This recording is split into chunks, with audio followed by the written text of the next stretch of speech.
السلام علیکم ورحمۃ اللہ وبرکاتہ۔ حضرت موسیٰ علیہ السلام چونکہ فرعون کے ڈر سے بھاگے تھے، اس لیے ان کے ساتھ نہ کوئی رفیق اور نہ کوئی رہنما تھا اور نہ ہی راستے کا خرچ، اور تیز بھاگنے کی وجہ سے ننگے پیر تھے۔ اس پریشان حالی میں موسیٰ علیہ السلام مدین کے علاقے میں داخل ہوئے۔ جب مدین کی سرزمین میں قدم رکھا تو دیکھا کہ کنویں کے سامنے پانی کے حوض پر بھیڑ لگی ہوئی ہے اور جانوروں کو پانی پلایا جا رہا ہے، مگر اس جماعت سے تھوڑی دور دو لڑکیاں کھڑی ہیں اور اپنے جانوروں کو پانی پر جانے سے روک رہی ہیں۔ بہرحال حضرت موسیٰ علیہ السلام سے یہ حالت نہ دیکھی گئی اور آگے بڑھ کر لڑکیوں سے معلوم کیا، تم کیوں نہیں پانی پلاتی؟ پیچھے کس لیے کھڑی ہو؟ دونوں نے جواب دیا، ہم مجبور ہیں، اگر جانوروں کو لے کر آگے بڑھتے ہیں تو یہ طاقتور زبردستی ہم کو پیچھے ہٹا دیتے ہیں، اور ہمارے والد بہت بوڑھے ہیں، اب ان میں یہ طاقت نہیں ہے کہ ان کو روک کر دور کر سکیں۔ بس جب یہ سب پانی پلا کر واپس ہو جائیں گے تب ہم بچا ہوا پانی پلا کر لوٹیں گے، یہی ہمارا روز کا دستور ہے۔ حضرت موسیٰ علیہ السلام کو جوش آ گیا اور آگے بڑھ کر تمام بھیڑ کو چیرتے ہوئے کنویں پر جا پہنچے اور کنویں کا بڑا ڈول اٹھایا اور تہ کھینچ کر لڑکیوں کے مویشیوں کو پانی پلا دیا۔ تو اگرچہ لوگوں کو ناگوار گزرا، لیکن ان کی جلالی صورت اور جسمانی طاقت سے مروب ہو گئے اور ڈول کو تہاں کھینچتے ہی دیکھ کر اسی طاقت سے ہار مان گئے جس کے بلبوتے پر کمزوروں اور ناتواں کو پیچھے ہٹا دیا کرتے اور ان کی ضرورتوں کو پامال کرتے رہتے تھے۔ غرض جب ان لڑکیوں کے جانوروں نے پانی پی لیا تو وہ گھر کو واپس چلی۔ گھر پہنچی تو عادت کے خلاف جلد واپسی پر ان کے باپ کو بڑا تعجب ہوا۔ پوچھنے پر لڑکیوں نے گزرا ہوا ماجرا کہہ سنایا کہ کس طرح ان کی ایک مصری نے مدد کی۔ باپ نے کہا، جاؤ اور اس کو میرے پاس لے آؤ۔ یہاں تو باپ بیٹی کے درمیان یہ بات چیت ہو رہی تھی اور ادھر حضرت موسیٰ علیہ السلام پانی پلانے کے بعد قریب ہی ایک پیڑ کے سائے میں بیٹھ کر سستانے لگے۔ مسافرت، اجنبی پن اور بھوک پیاس، اس حالت میں انہوں نے دعا کی۔ ترجمہ: پروردگار، اس وقت جو بھی بہتر سامان میرے لیے تو اپنی قدرت سے نازل کرے، میں اس کا محتاج ہوں۔ لڑکی وہاں پہنچی تو دیکھا کہ کنویں کے قریب ہی حضرت موسیٰ علیہ السلام بیٹھے ہوئے ہیں۔ شرم و حیا کے ساتھ نظریں نیچے کیے ہوئے لڑکی نے کہا، آپ ہمارے گھر چلیے، والد بلاتے ہیں، وہ آپ کے اس احسان کا بدلہ دیں گے۔ حضرت موسیٰ علیہ السلام یہ سن کر کھڑے ہوئے اور اس لڑکی کی رہنمائی میں چل پڑے اور لڑکیوں کے باپ کی خدمت میں حاضر ہو کر ملاقات کا شرف حاصل کیا۔ ان بزرگ نے پہلے تو کھانا کھلایا اور ان کے حالات سنے۔ حضرت موسیٰ علیہ السلام نے ٹھیک ٹھیک اپنی پیدائش اور فرعون کے بنی اسرائیل پر مظالم سے شروع کر کے آخر تک ساری داستان کہہ سنائی۔ بزرگ نے حضرت موسیٰ علیہ السلام کو تسلی دی اور فرمایا کہ اللہ کا شکر ادا کرو کہ اب تم کو ظالموں کے پنجے سے نجات مل گئی، اب کوئی ڈرنے کی بات نہیں۔ قرآن کریم نے ان بزرگ کو شیخ کبیر کہا ہے۔ اوپر کی باتوں کے دوران اس لڑکی نے جو حضرت موسیٰ علیہ السلام کو بلانے گئی تھی اپنے باپ سے کہا، اے باپ، آپ اس مہمان کو اپنے مویشیوں کے چرانے اور پانی مہیا کرنے کے لیے اجر پر رکھ لیجئے۔ اجر پر کسی بہتر آدمی کو رکھا جائے جو مضبوط بھی ہو اور امانت دار بھی۔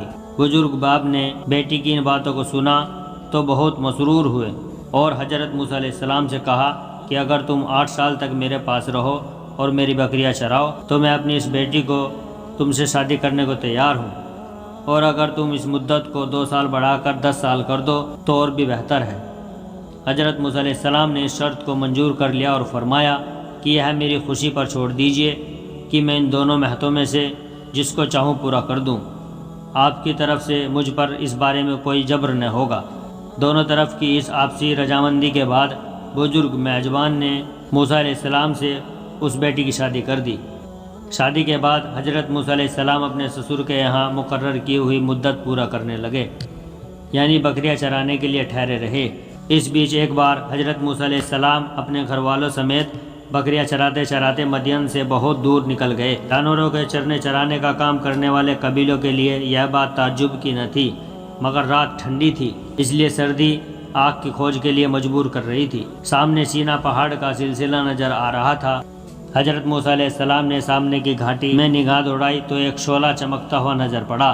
بیوی سے کہا، تم یہیں ٹھہرو، میں آگ لے آؤں، تاپنے کا بھی انتظام ہو جائے گا، اور اگر وہاں کوئی راہبر مل گیا تو بھٹکی ہوئی راہ کا بھی پتہ لگ جائے گا۔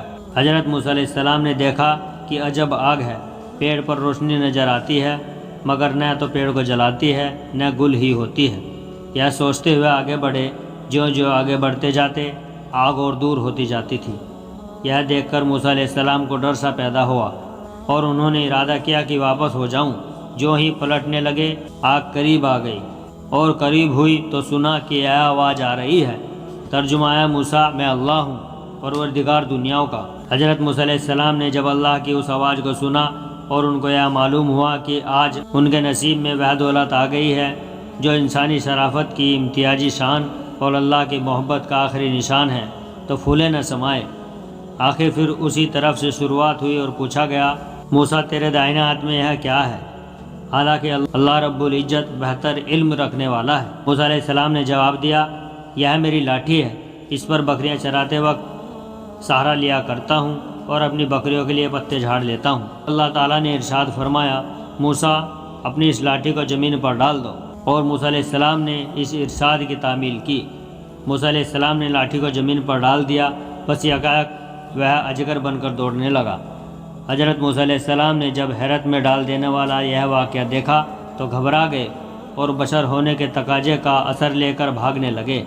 پیٹھ پھیرتے ہی یہ آواز آئی، موسیٰ اس کو پکڑ لو، خوف نہ کھاؤ، ہم اس کو اس کی اصل حالت میں لوٹا دیں گے۔ حضرت موسیٰ علیہ السلام کی لکڑی 2 شاخہ تھی، اب وہی 2 شاخہ اجگر منہ نظر آ رہا تھا۔ سخت پریشان تھے، مگر اللہ کی قربت نے طمانینت و سکون کی حالت پیدا کر دی اور انہوں نے بے خوف ہو کر اس کے منہ پر ہاتھ رکھ دیا۔ اس عمل کے ساتھ ہی فوراً وہ 2 شاخہ پھر لاٹھی بن گئی۔ اب موسیٰ علیہ السلام کو دوبارہ پکارا گیا اور حکم ہوا کہ اپنے ہاتھ گریبان کے اندر لے جا کر بغل سے پس کیجیے اور پھر دیکھیے، وہ مرض سے پاک بے داغ چمکتا ہوا نکلے گا۔ موسیٰ، یہ ہماری اور سے تمہاری نبوت و رسالت کے 2 بڑے نشان ہیں۔ یہ سچائی کے تمہارے پیغام اور حق کی دلیلوں کی زبردست تائید کریں گے۔ بس جس طرح ہم نے تم کو نبوت و رسالت سے نوازا، اسی طرح تم کو یہ 2 عظیم الشان نشان معجزے بھی عطا کیے، تاکہ ہم تجھ کو اپنی بڑی نشانیوں کا مشاہدہ کرا دیں۔ اب جاؤ، فرعون اور اس کی قوم کو ہدایت کی راہ دکھاؤ۔ انہوں نے بہت سرکشی اور نافرمانی اختیار کر رکھی ہے، اور اپنے غرور و تکبر اور بے انتہا ظلم کے ساتھ انہوں نے بنی اسرائیل کو غلام بنا رکھا ہے، سو ان کو غلامی سے نجات دلاؤ۔ حضرت موسیٰ علیہ السلام نے جناب باری تعالیٰ میں عرض کیا، پروردگار، میرے ہاتھ میں ایک مصری قتل ہو گیا تھا، اس لیے یہ خوف ہے کہ کہیں وہ مجھ کو قتل نہ کر دے۔ مجھے یہ بھی خیال ہے کہ وہ مجھے بہت زور سے جھٹلائیں گے اور مجھے جھوٹا کہیں گے۔ یہ اونچا منصب جب تو نے دیا ہے تو میرے سینے کو فرانی اور نور سے بھر دے، اور اس اہم خدمت کو میرے لیے آسان بنا دے، اور زبان میں پڑی ہوئی گرہ کو کھول دے تاکہ لوگوں کو میری بات سمجھنے میں آسانی ہو، چونکہ میرے باتوں میں روانی نہیں ہے، اور میرے مقابلے میں میرا بھائی ہارون مجھ سے زیادہ نیخری زبان میں باتیں کرتا ہے، اس لیے اس کو بھی اس نعمت سے نواز کر میرے کاموں میں شریک بنا دے۔ اللہ تعالیٰ نے حضرت موسیٰ علیہ السلام کو اطمینان دلایا کہ تم ہمارا پیغام لے کر جاؤ اور ان کو حق کا راستہ دکھاؤ، وہ تمہارا کچھ بھی نہیں بگاڑ سکتے، ہماری مدد تمہارے ساتھ ہے، اور جو نشان ہم نے تم کو دیے ہیں وہ تمہاری کامیابی کی وجہ ہوں گے، اور نتیجے کے طور پر تم ہی غالب رہو گے۔ ہم تمہاری درخواست منظور کرتے ہیں اور تمہارے بھائی ہارون کو بھی تمہارا شریک کار بناتے ہیں۔ دیکھو، تم دونوں فرعون اور اس کی قوم کو جب ہمارے صحیح راستے کی اور بلاؤ تو اس پیغام حق کو نرمی اور مٹھاس کے ساتھ پیش آنا۔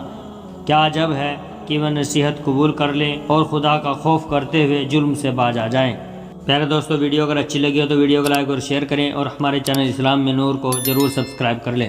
السلام علیکم ورحمۃ اللہ وبرکاتہ۔